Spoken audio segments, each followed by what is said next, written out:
Hello my fellow fans of the strange and the unexplained.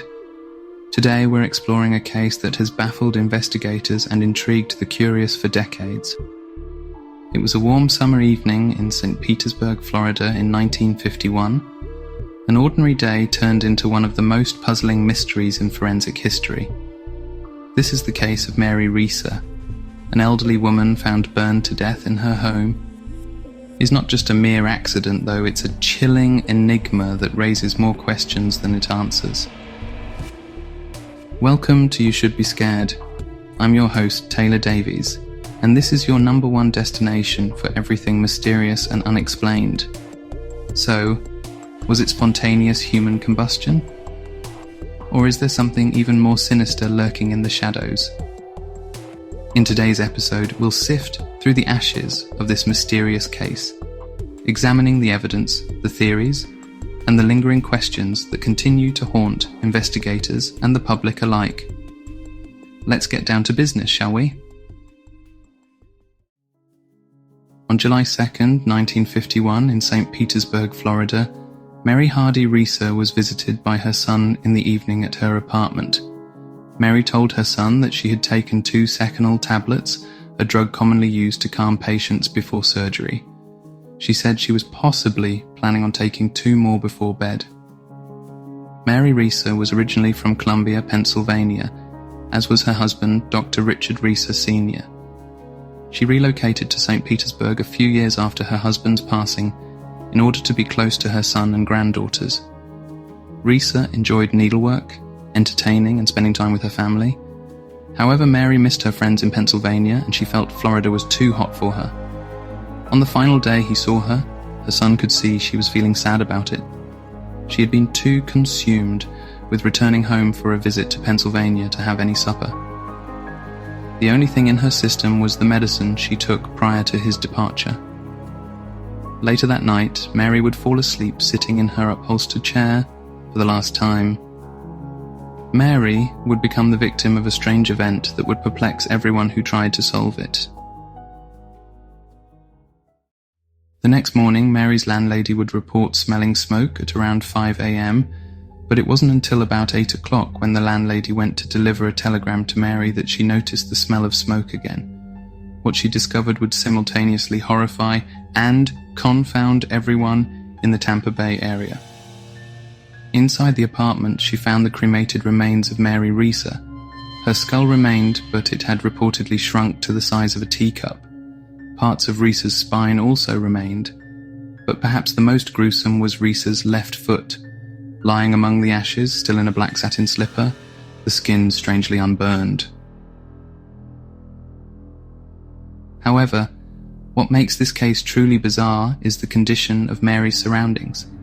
According to cremation experts, for Mary's body to be cremated, the body would have to burn at 3,000 degrees Fahrenheit for 3 to 4 hours. Yet somehow, other than the chair that Mary sat in, the surrounding area, as well as the apartment in general, seemed relatively unaffected by a fire that was at least 3,000 degrees.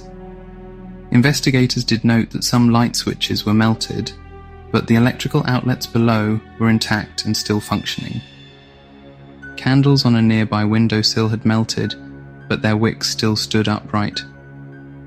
A stack of newspapers in close proximity was miraculously undamaged. Also, the neighbours to Mary's apartment were somehow unaware of the fire and hadn't smelled or heard anything. Detective Chief Cass Burgess described the case as truly perplexing. Investigators sent samples of the chair, rug, and debris to an FBI laboratory for chemical analysis. However, the investigation did not find any traces of combustibles. All this leads us to perhaps the most mysterious detail of the case, the cause of the fire. There are many theories of potential causes for Mary's mysterious death. Let's examine some of them now. Initially, some had suggested that her chair had caught fire, causing her death. However, a local mattress company pointed out that the chair stuffing would not cause such a fire, as the material would merely smoulder for a prolonged period. Electrical failure was also ruled out on the scene. Detective Burgess received a letter addressed to the Chief of Detectives that said, "A ball of fire came through the open window and hit her. I seen it happen. This made people believe that Mary had been struck by a ball of elusive ball lightning, which is a phenomenon still not fully understood. It is said that ball lightning can move strangely side to side, up and down, and it is not like normal lightning at all.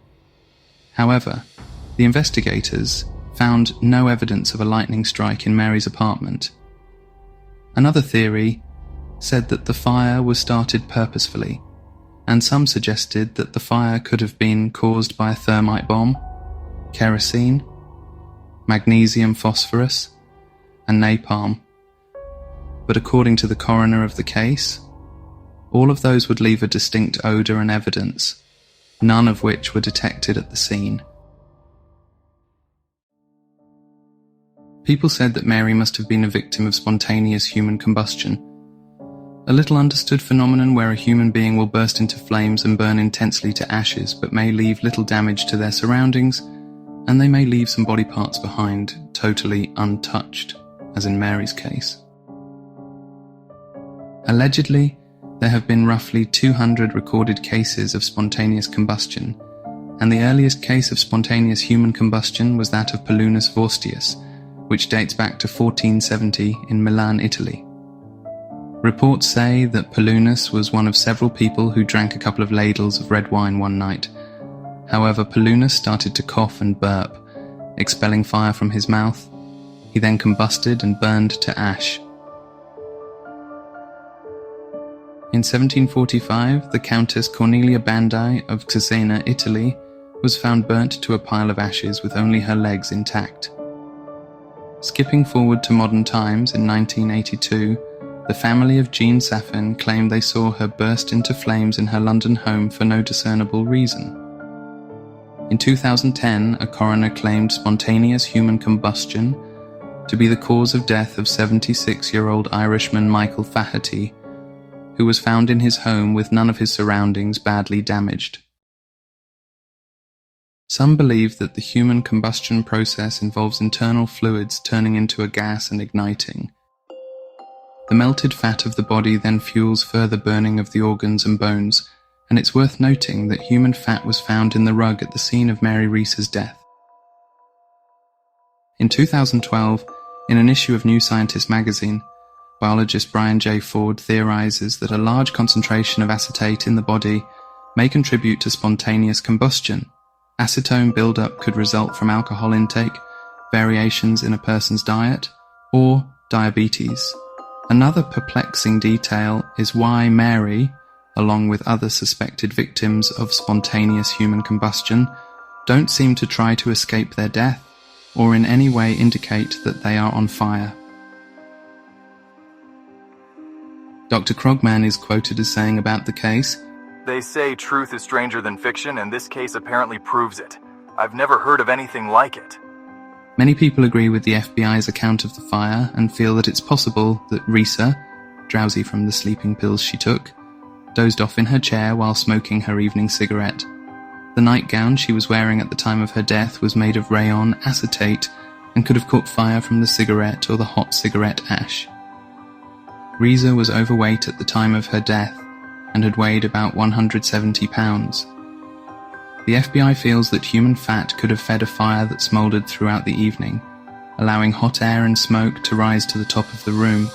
Mary Reeser's daughter-in-law, Ernestine, told the St. Petersburg Times in 1991, Mary was a great smoker.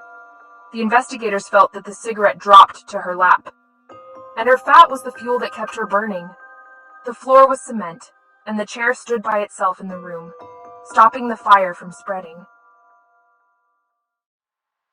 Investigators decided this kind of accidental death was the most plausible theory, but Wilton M. Krogman, an anthropologist from the University of Pennsylvania, disagreed. Krogman refuted the investigators' conclusions, stating, In the 30-plus fire investigations I've carried out, I have never seen a skull shrink. The human skull will usually swell in size and even explode under extreme heat, but never reduce in size like Mary's had. Then there was the cremation of the body, which would have required several thousand degrees over the course of several hours. Krogman said, I cannot conceive of such complete cremation without more burning in the apartment. According to the York Daily Record. It's now been nearly 70 years since Reeser's mysterious death. To this day, no one knows for sure what happened. We may never have answers. After the FBI investigation trailed off, a portion of Reeser's ashes were buried next to her husband in Pennsylvania. The rest stayed with her offspring in St. Petersburg. Reeser's family once told the St. Petersburg Times they used to feel her presence, at least up until they got rid of her old furniture. "That's just Grandma again," they used to say when a breeze rolled by. But don't worry. She's nice. So there we have it. Thank you for joining me on this chilling journey into the unknown. The mysterious death of Mary Reeser leaves us with more questions than answers, a haunting reminder of how little we truly understand about the world around us. If you're like me, you're left pondering the possibilities and wondering what really happened on that fateful day in 1951. If you found today's exploration as fascinating and unsettling as I did, make sure to hit that like button and subscribe to our channel for more spine-tingling stories, and why not click on the videos on the screen for more mysteries. And please, if you have your own theories about Mary's strange demise, I'd love to hear them. Drop a comment below and let's get a conversation started. Maybe together we can unravel the secrets that have eluded experts for decades. Until next time, remember to keep questioning the unknown and never stop exploring the shadows. Stay curious, stay cautious, and stay tuned for more mysteries. And remember, you should be scared.